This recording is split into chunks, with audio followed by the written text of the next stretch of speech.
Welcome back. Programme में हमारे साथ मौजूद है एतजाज एहसन साहब। गुफ्तगू को आगे बढ़ाते हैं के रोज में जब chief justice of Pakistan justice Yahya Afridi साहब ने अगरचे उनको खत लिख कर इस्तदा की जा रही थी कि फुल कोर्ट मीटिंग वो बुला लें और एक मीनिंगफुल डिस्कशन इस पर होनी चाहिए, लेकिन उन्होंने कल ये फुल कोर्ट मीटिंग बुलाई है जब ये कानून बन चुका है और कल ही के दिन वफाकी आईनी अदालत के चीफ जस्टिस के तौर पे जस्टिस अमीनुद्दीन खान साहब अपने ओहदे का हल्फ भी उठाएंगे।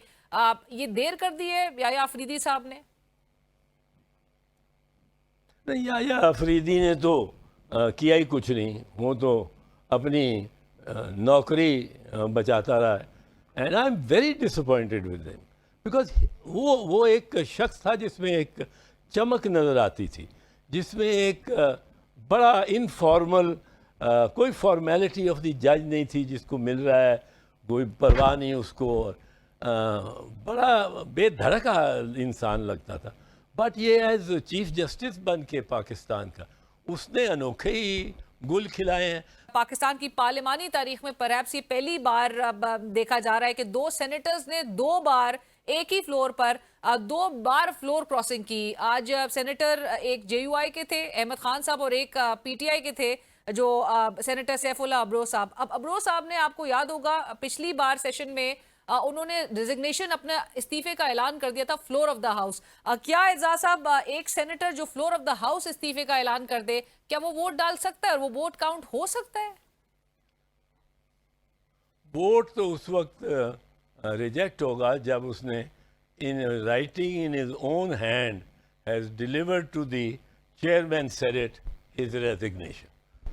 अनटिल देन ही इज कुछ क्या है, मैं इस्तीफ़ा देता हूँ और इस्तीफ़ा ना दे तो इस्तीफ़ा in his writing in his own hand, ये टाइप्ड भी नहीं, सारी इन हिज ओन हैंड ही writes and gives it to the chairman. वो होता है रेजिग्नेशन।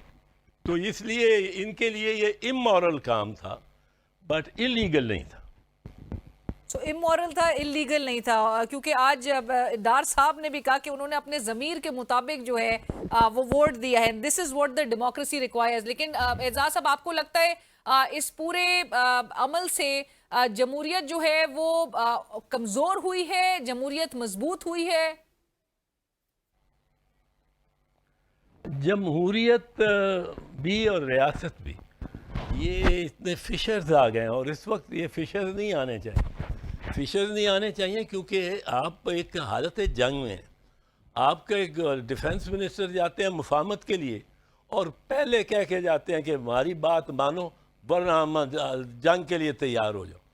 अब उसके बाद कौन उनकी बात मानेगा? और वो ऐसी कौम है जो अफगान है, उनको आपकी एयर सुपीरियॉरिटी से फ़र्क नहीं पड़ता। उन्होंने तो ज़मीन पे चलना है, उन्होंने तो बस में बैठना है और ब्लो अप कर देना है। मशवरा करने वाला वक्त है, जिसको आप अछूत समझते हो और जेल में भी डाला हुआ है, उसके साथ भी मशवरा करने का ज़रूरी है क्योंकि उसके वोट तो बहुत है। वोट से तो डरते हुए शहबाज शरीफ साहब हर कान में जो कही जाती है बात उस अमल करते हैं। तो उसके पास वोट बहुत है, उसको भी बीच में लाएं डायलॉग में और फिर एक पॉलिसी बनाएं अबाउट दिस टेररिस्ट। ये अफ़गानिस्तान की एक्चुअली की मंशा के मुताबिक हम जंग में जाएंगे। अगर हमने ये किया जो उसने डिफेंस मिनिस्टर ने, ख्वाजा आसिफ ने कहा कि हम मार देंगे, इतना गारों में तुम्हें मारेंगे, ना तुम्हें मारेंगे। वो अमेरिका उनसे भाग गया, सोवियत यूनियन उनको छोड़ के भागा, वहाँ से जान बचा के भागा, तो सोवियत यूनियन तो रहा ही नहीं। तो ये इस हकीकत पसंदाना होना चाहिए और हकीकत को सामने रख के अकोमोडेटिव होना चाहिए। इस वक्त कौम को बहुत बड़ा चैलेंज और ये इंडिया उसके पीछे है और वो तो इस किस्म के हमले खुद कुछ बहुत कराएगा। Right. Thank you so much Aitzaz साहब, और इसी के साथ ही इजाजत दीजिए। अल्लाह हाफिज।